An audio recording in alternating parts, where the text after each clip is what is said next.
Hey everybody, Jeff Johnson here from the Gazette, along with KJ Pilcher and Jeff Linder, and we are in playoff mode. Are you guys in playoff mode? Oh, Have you hit another gear here, for gone to sure, the next level? Because since it's the playoffs, for sure. I'm in the playoff mode, and I have the chafing to show it. but the postseason for football is here Friday night. I guess we've only heard of one game that's been canceled. North Scott and Burlington in So far. 3A and because of a COVID situation on Burlington. So just advance North Scott onto the next line, Survive in whatever that advance. is. Survive in advance. That's right. So So essentially, just another first round bye added to the mix that's right. and That's everything. right. So So before we talk about playoffs, any just casual, general, random thoughts about the regular season, either from how it went for everybody standpoint or any team or two or individual that stood out to you guys. Go for it. ooh, with the imbalance of power to Central Iowa in 4A, which is obvious, I think I found, and I know you've been to Iowa City West. I think Eastern Iowa has a glimmering hope. I think the question mark with Pleasant Valley, but I tell you what, I was so impressed with Iowa City West and Marcus Morgan and the skill guys that they have there at West that I think Eastern Iowa might have a team to compete with the CIML teams. Not saying win it, saying I think this is a team going to be respectable and can stack up uh, and give somebody a good game at the Dome. By what I saw, the way uh, I tell you what, JJ, I don't know which game you had with them, but against Kennedy, they looked fast. Morgan looked as accurate as any quarterback I've seen. And I mean, I can't think of a quarterback that looked as accurate. I can't remember exactly. I think maybe it was like 17 of 20 passes that he completed. He's completed almost 70% of his passes when they have played. They're going to be fresh. I think Iowa City West could be a scary team uh, to make a deep run. And that's saying a lot because of how, that top five tier of Central Iowa teams are. But I think if there's anybody from Eastern Iowa that could crack it, it's going to be West. I saw them right before their pause against City High, and it was the same way. I mean, they just destroyed City High. And Morgan was great. He's a great player. I mean, he's a great athlete. But Mm-hmm. man, I sit here. You think he's I mean, the great question is what the heck sports is he going to play in college? But I mean, he's a D1 quarterback, don't you think, Pilch? Oh, I think he's a D1 quarterback, and he's got a future as a pitcher, obviously, as well in baseball. Um, he's uh, pick and choose what you want, but from what I saw uh, Friday against Kennedy, he's he could be a D1 quarterback, and I think one of the former West players that were in attendance walked by and said, "Hey, he looks good in gold, doesn't he?" And I don't know if that was a mark about the black and gold there in Iowa City or something else. But I tell you what, he looks all of a D1 QB. Did you catch his mom Chris whistling at all Friday night? I did not. I was oblivious Really? to that. I'm sure it was there. I just was too busy breathing heavy and focusing on what I had to do. Lindy knows what I'm talking about. She's a super fan and in a good way. It's not she's doesn't just support her kids. She supports their teams. Very vociferously, I guess maybe you could say, but again, in a very good way. She's a good lady. So, Lindy, is there anything that caught your eye in the regular season?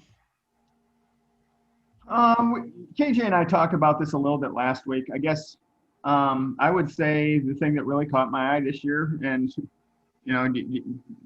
you don't ever want to call Cedar Rapids Xavier a big surprise, but I think they certainly got my attention. I didn't think they were going to be at this level, but boy, they are, and they look like one of the teams to beat in 3A. In what's I think a very, very good 3A this year. Yeah, 3A is really good, and I was able to see Xavier last week, and they just really took it to Benton Community. And I mean, it's just they just keep on keeping on. I mean, you know what they're going to run, but they have good athletes. They have quickness, at least it looked like to me. Defense was really good last week, and when you have a good coaching staff, and many of those guys at least a couple have been together for a long time. I mean, you just kind of rebuild or reload instead of rebuild. Look at Harlan, same thing, right? Yeah. That they've had a great regular season with some very notable wins. So you're right, Jeff. 3A is really something, and maybe that should be a good lead in here to the playoffs because let's start with 3A where, I guess just in general we've got 16 pods, as they call them, in each class. And some of the pods contain 4 teams. Some of the pods contain 3. Some of the pods just contain 2 teams, depending on the class. And in Class 3A, we have obviously 16 pods, 53 teams. Well, actually, it's going to be 52 now, with 12 first-round buys, including North Scott now. But we do have some first-round games, and one of the teams that has to play a first-round game Friday night is West Delaware in a repeat matchup against Waterloo East from this past Friday night. And then you got Waverly Shell Rock and Western Dubuque in the other part of that pod. But, West Delaware went 8-1, guys, and, steamrolled everyone, lost only to Decorah by, 4 points? And yet didn't get a bye. Was a lot of that geographical, do you think, when you look back at the pods? As I guess the association said, they put these things together, geography was going to play a major part, right?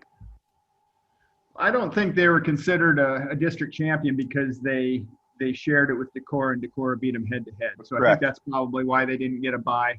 I think they had to give the 9 champions buys, and they were probably the next best team after that, my guess is, or close to the next best team, because I think there might have been a 3-way tie out there somewhere in 3A, so that makes the number 11 teams that would get those first round buys. So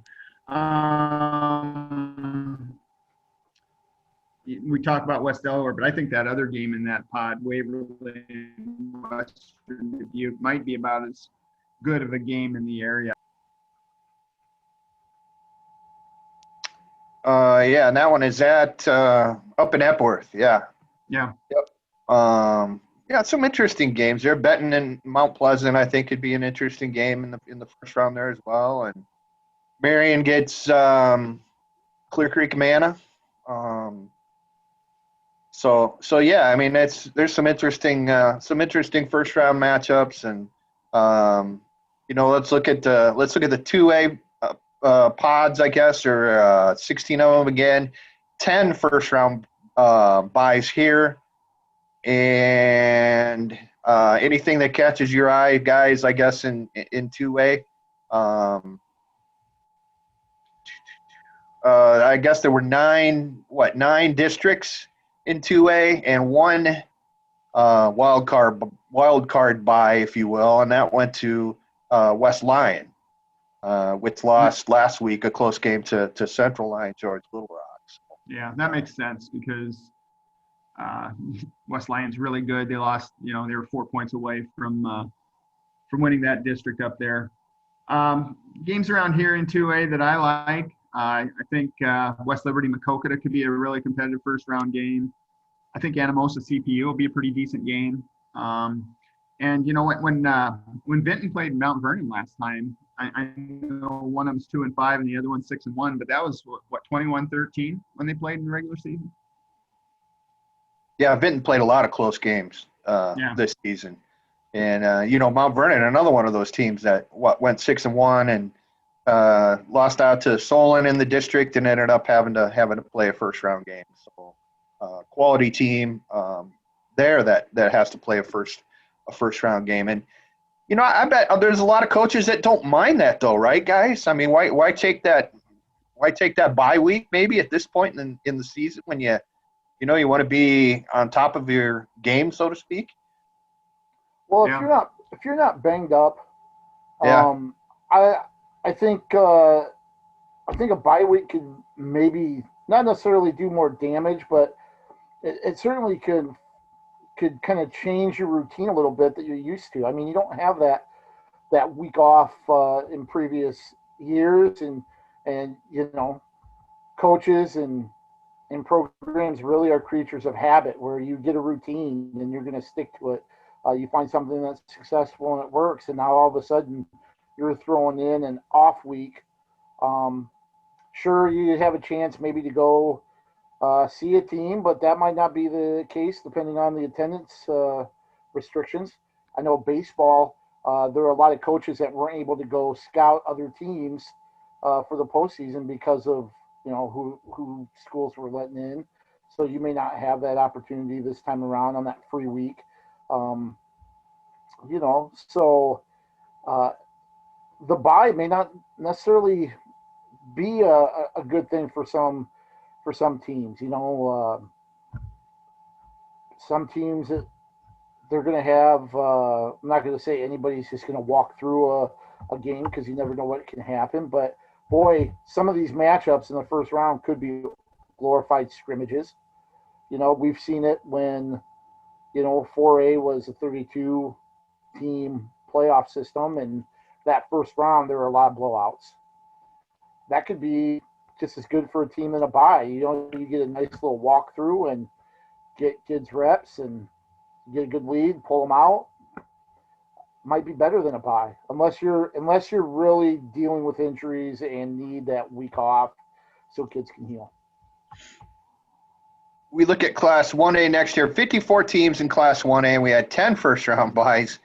And that was kind of thrown for a loop because there were two of the districts in 1A that had three-way ties where the teams all beat each other.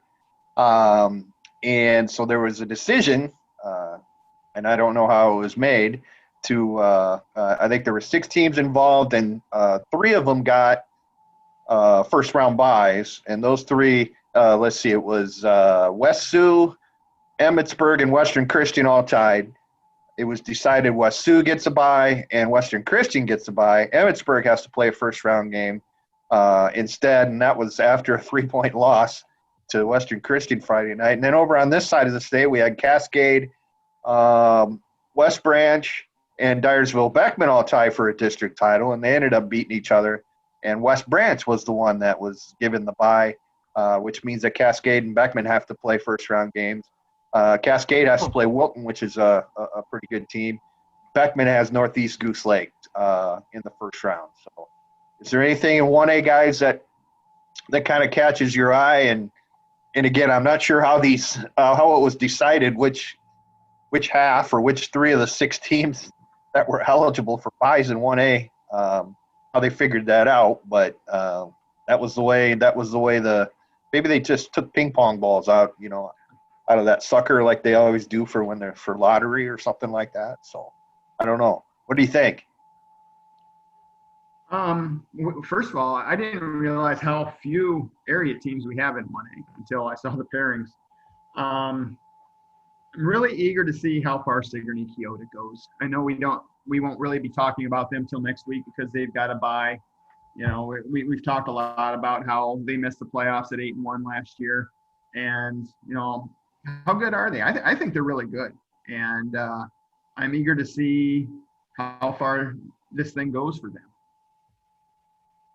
It's we should mention that once the pods or the champion of each individual pod is determined, that everything's going to be redrawn again. That's after 2 rounds. So we have no I think idea. they'll make more of an effort after the second round to keep district teams apart from each other.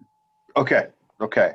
Because there are, we noticed 4, I think it was, first round matchups in the playoffs, games that are played Friday night that were just played last Friday night. So I'm not real sure that I like that, but it is what it is, I guess, as the old cliche goes. So good point on Sigourney Keota, Jeff. And you saw West Branch. How good's West Branch?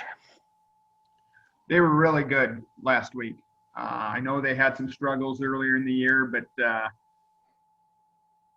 very impressed with the way the Bears played last Friday night. They ran the ball, they passed the ball, they were effective enough on defense, and what's their ceiling? I think they could probably maybe get to the final 8. Maybe they, if the draw goes their way, maybe they could get to the Dome. So I think they're a team that's playing very well and is very dangerous right now. Let's look at Class A next. 59 teams in Class A. We have 5 first-round byes, and they were awarded to your upper echelon teams. Grundy Center, which I believe we have ranked first, right? St. Ansgar, which is, I think we have 3rd. Iowa City Regina, which we have ranked 2nd. Edco, which I believe we have 4th. And Logan Magnolia, which I think we have either 5th or 6th. So, good job there, I guess, with the byes, but certainly more schools involved here. And, I had a coach tell me over the weekend that since he's been in the game, Grundy Centers is as good a team as he has seen on both sides of the ball. And he would bet a week's salary he thinks they're going to win the Class A state championship. And obviously we're all sitting here on this side of the state saying, know all about Iowa City Regina. So what do you think about the Class A field, guys?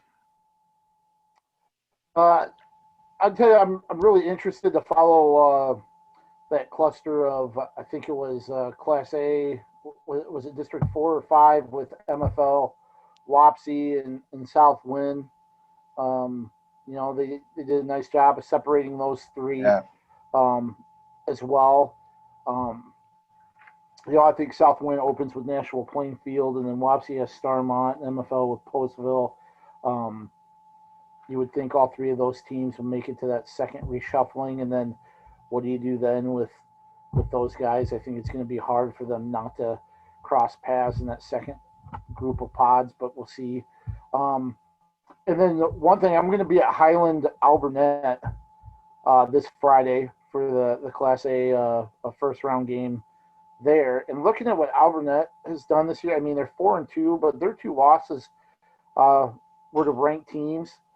They got handled by MFL a little bit.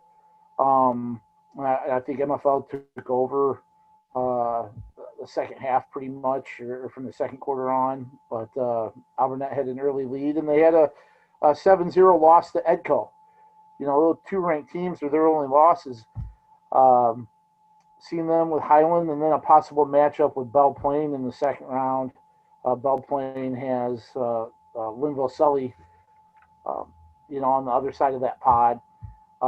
It could be interesting watching Alburnett a little bit. 4-2, and like I said, two losses to really good teams with Edco and MFL. They might be a team that gets through these first 2 rounds. Let's go with Class 8 player next. We have 61 teams in the 8-player class and 3 first-round byes. Montezuma got 1. Coon Rapids Bayard got 1. And I'm just kind of scrolling through. Martinsdale St. Mary's got 1. So, again, I'm not quite sure how that was determined. I mean, we've got what Don Bosco has been the dominant program in that class and finished undefeated, yet didn't get a bye.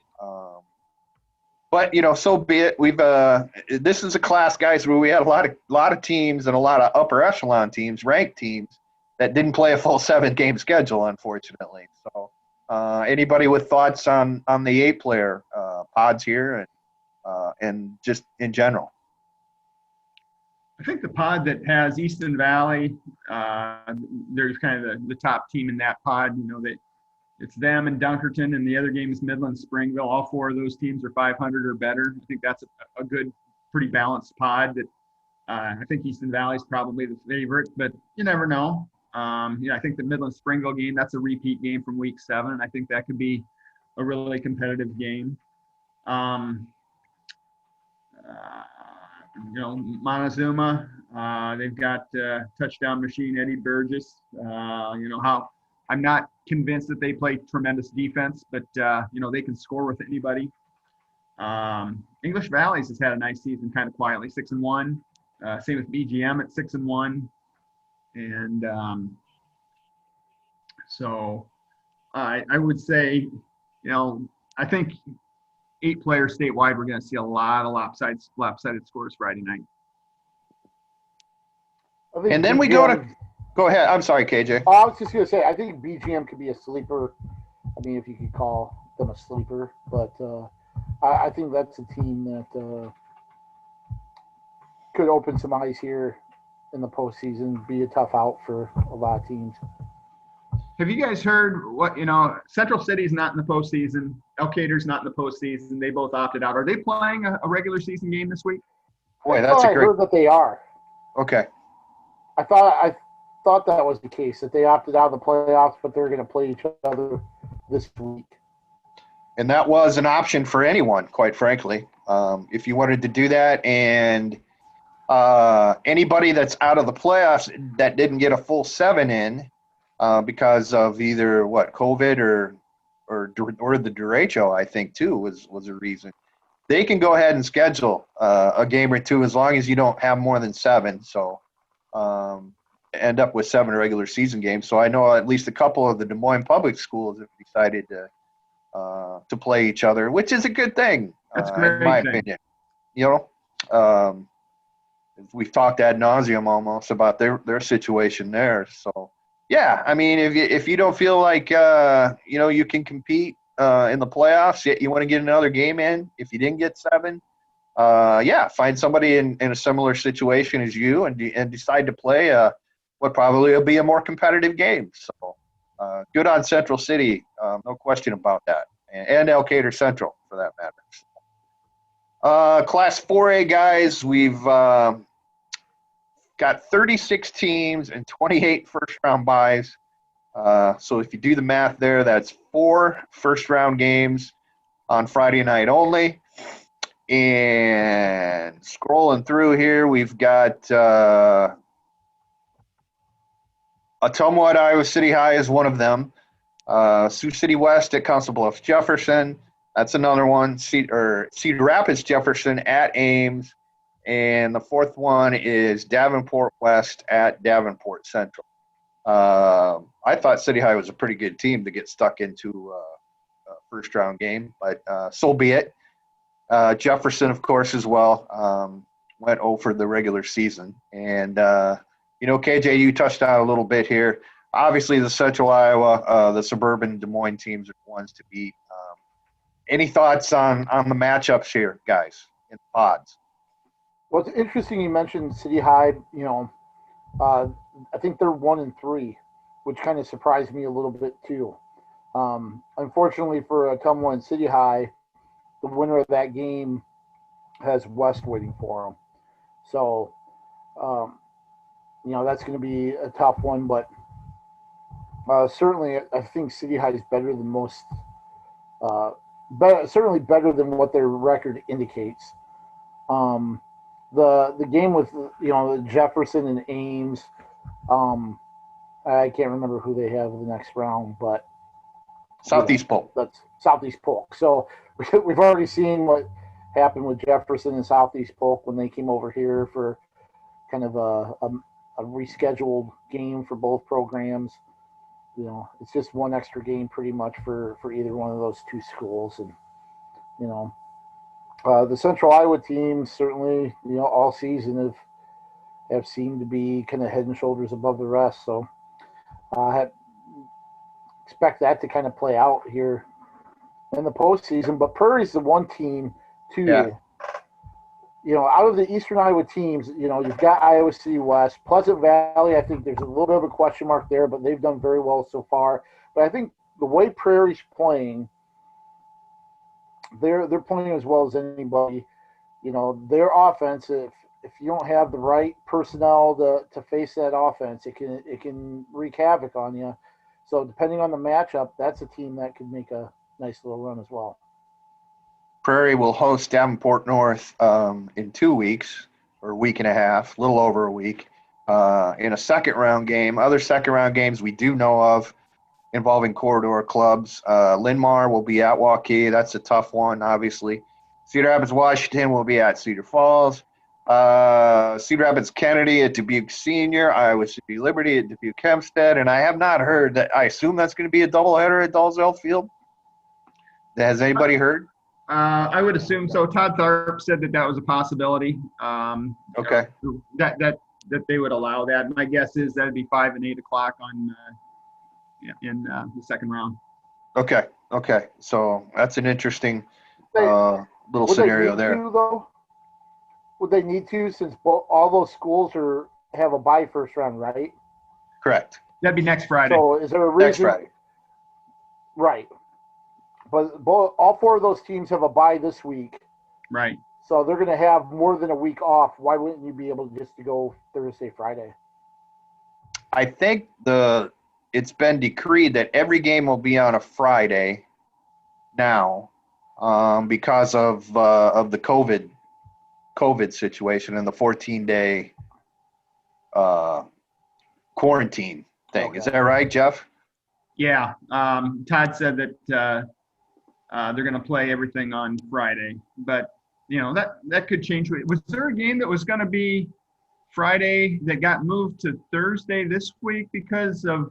I think there was a game that was moved to tonight because of a funeral. I don't think it was really related. Okay. I think it involves Louisa Muscatine.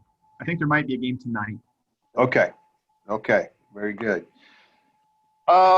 Anything else you guys want to touch on here? I thought, just in general terms, I thought this season went better than what I would have anticipated as far as the number of teams that ended up being affected by COVID and the fact that at least right now there's only one known club that will not be able to participate in the postseason that wanted to.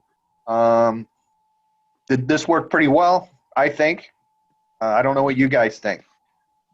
I think the key that you said is the 2 words, right now. Right now, I'd say everything's gone really well. Who knows what we're going to be saying in 2 weeks?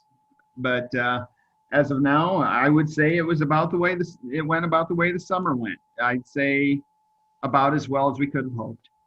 And similar to what I said when we talked about baseball and softball, I think it's a pass-fail situation. You can get through it. I think that's the only way you really grade it. You got through it.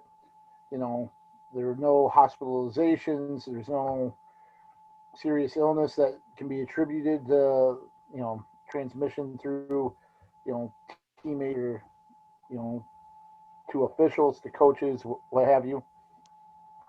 And so far we've passed. Kind of like Linder said, right now it's a passing grade. We'll see how it looks next week and the week after that, and if there are more, instances like Burlington and North Scott as we get closer and closer to the dome. All right, Pilcher, you got some more questions for us. I got our new little segment of Who's Got More. Not exactly who's got more, but along the same lines. So I've got 5 of them again this week. I'll give you a couple options. You let me know what you think, and we'll see how you guys stack up. So the first question is, which team gives up more passing yards per game? You have 7-0 Cedar Rapids Xavier, 7-1 West Delaware. Okay. I'm trying to think of the teams. Lindy, you want to go first so I can cheat off you? Well, they both played Western Dubuque that throws for a ton of yards, so that's a wash. I'm going to say Xavier because they probably get out in front of teams more and teams have to throw against them more. All right, I'll go with that as well. So you're going to go with Xavier giving up more passing yards per game. Yes. I say fewer. Okay. I say fewer. Okay, so now you're saying West Delaware gives up more because the question was who gives up more passing yards per game? Okay. I'm just going to go opposite of what everything that Linder says. It's interesting that Linder brought up Western Dubuque. Baumhover and Western Dubuque threw for 250 yards against Xavier. He threw for 128 yards against West Delaware, which is the second largest total that West Delaware, or actually third largest total that West Delaware has given up. And the answer is West Delaware gives up more passing yards per game at 102.5 per game. Xavier's average is 92 yards a game.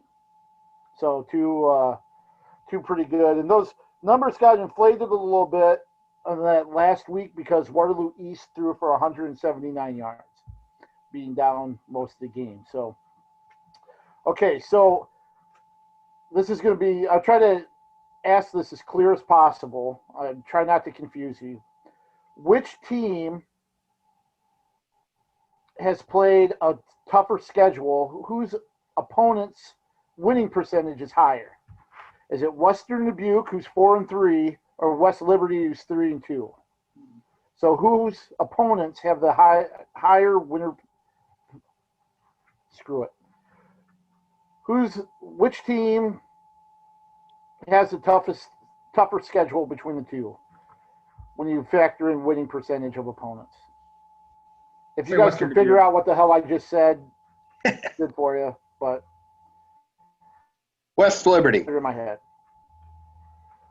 I said Western Dubuque. So Western Dubuque's opponents are combined 34-16, which is a 680 winning percentage.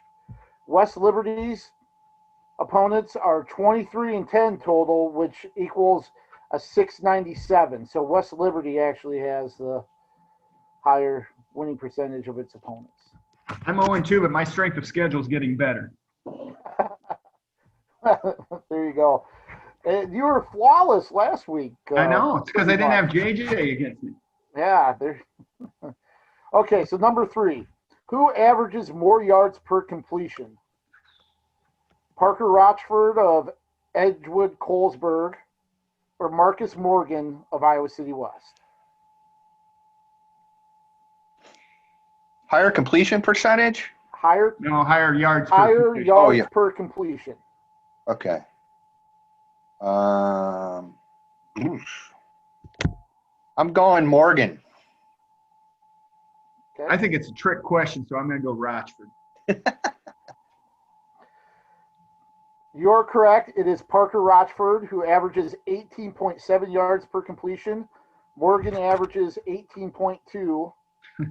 However, Morgan leads and just has better numbers despite the hiatus. Morgan this season is 58 of 83 for 1,053 yards. He completes 69.9% of his passes, and he's thrown for 14 touchdowns. Rochford has put together another strong season as well. He's 47 of 101 for 879 yards and 9 scores. So do I get a half point for that?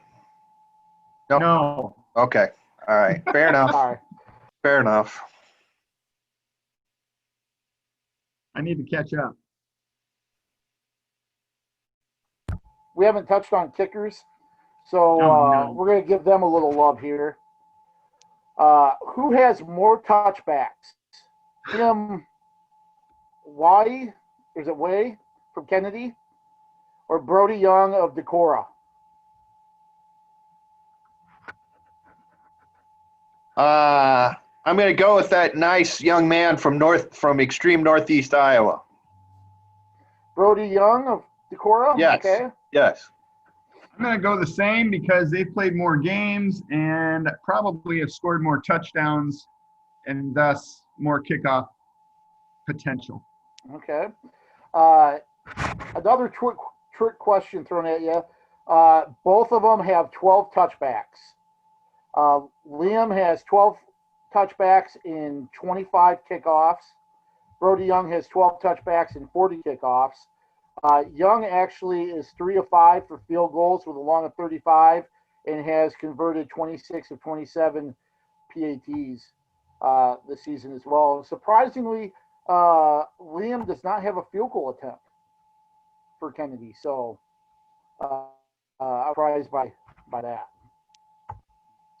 So our fifth and final question with who's got more all-purpose yards? Jacob Maurer of BGM or Belle Plains offense? The Belle Plains team versus Jacob Maurer of BGM. I am going to say the BGM young man because I know Belle Plains has been shut out at least once, and they didn't get many yards in the first game of the year when I watched them against Lisbon. So I'm going with the young man from BGM. Okay. I'll do the same. Okay. The correct answer is Belle Plains. Of course. With 2,433 total yards, all-purpose yards. But Maurer has put together 2,421, so he's only 12 off Belle Plains. Very good. He's put a pretty good total for BGM, which is 6-1, and is it Linville Sully in the opening round? Yep. Very good. So let's see. I went Tri-County. They host Tri-County.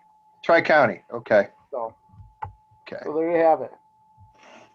All right. Thanks for who's got more for this week, KJ. You're welcome. I enjoy that. I hope people that watch it kind of have fun with it, and I hope you guys have fun, even though I put you on the spot. Okay. Where's everybody at tomorrow night? Jeff Linder. I'm at Springville, Midland Springville. 8-player football. Hike. Take the stocking cap. That's at JT Linder on Twitter. KJ Pilcher.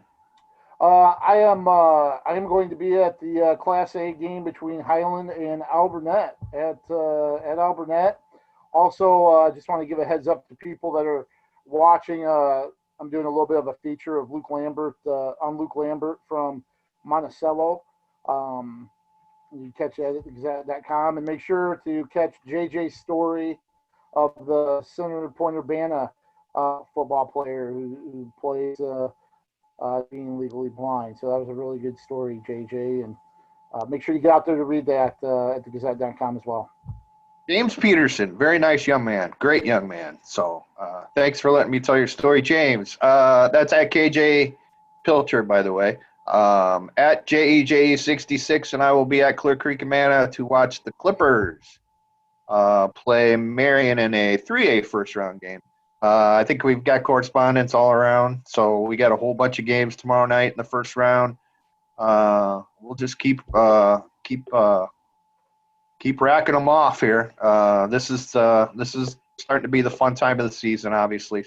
Yeah, please at thegazette.com for everything that you need prep sports-wise. Volleyball as well, Jeff, starting postseason? Monday. Very good. Jeff will be on out at gyms across Eastern Iowa as we get ready for the volleyball postseason as well. And golf is done, KJ.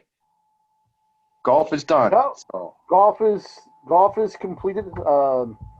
Limar's Dylan Burr was our highest finisher. I believe he tied for third this year after winning the title a year ago. So still a nice finish for that young man. And, of course, Lidmar, Xavier, and Prairie all finished up as teams at the state meet as well.